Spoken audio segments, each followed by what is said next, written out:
দেখুন, স্বামী বিবেকানন্দের জন্মদিনে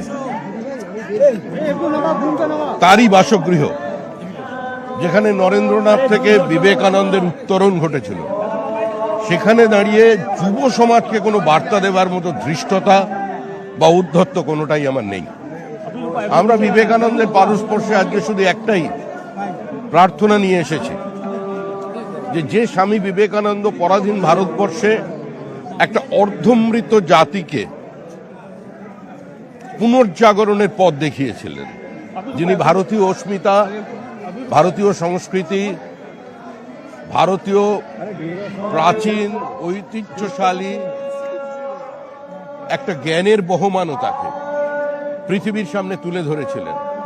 আজকে সেই কলকাতা, সেই সিমলা স্ট্রিট, সেখানের রাস্তায় কান পাতলে দেখা যাচ্ছে কলকাতা কষ্ট পাচ্ছে, কলকাতাও কষ্ট পেতে পারে। রামকৃষ্ণ পরমহংসদেবের সামাজিক বহুত্ববাদ, যা ভারতীয় সংস্কৃতি বা ঔপনিষদিক চিন্তাধারার প্রতিধ্বনি, আজকে সেই পশ্চিমবঙ্গে মানুষের মত প্রকাশের অধিকারগুলো বাজেয়াপ্ত হয়েছে, প্রত্যেকটি মৌলিক অধিকার পদদলিত হয়েছে, মেধা পরাজিত হয়ে গেছে সীমাহীন দুর্নীতির কাছে। এই আধিপত্যবাদের বিরুদ্ধে, এই প্রতি ক্ষেত্রে রাজনৈতিক হস্তক্ষেপ, একাধিপত্য প্রতিষ্ঠা, সংবিধানকে খুন করার যে প্রচেষ্টা চলেছে, আজকে তার বাইরে বেরিয়ে আসতে হবে। স্বামী বিবেকানন্দ বলেছেন, গর্ব করে বলো আমি হিন্দু। আজকে সেটাই চ্যালেঞ্জ হচ্ছে রাজ্যে। এই হিন্দু তো কোনো ধর্ম নয়, এই হিন্দু একটা নির্দিষ্ট সাংস্কৃতিক জাতীয়তাবাদ। আজকে বন্দে মাতরমের শ্রাদ্ধ শতবর্ষ পালিত হচ্ছে সারা দেশে, তার সঙ্গে সারা দেশে তার সঙ্গে বিবেকানন্দের জন্মদিন। আমরা বন্দে মাতরমকে এই কলকাতার মাটিতেই খণ্ডিত করে দিয়েছিলাম।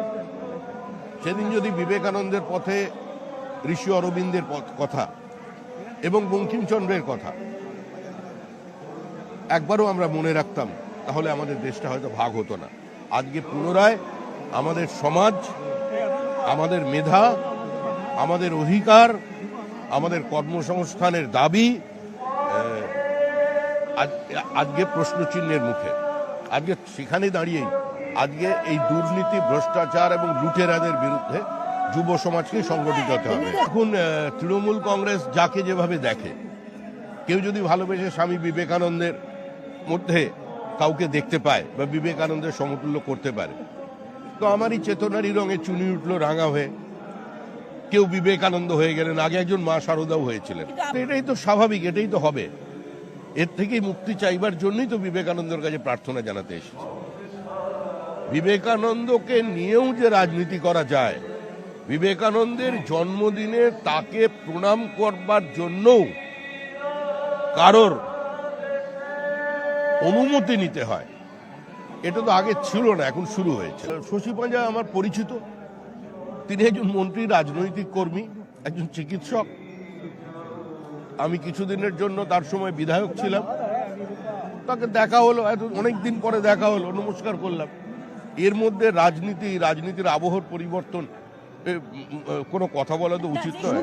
আমার সঙ্গে দেখা হয়েছে, নমস্কার করেছে। আমি প্রতিষ্ঠা করার কে?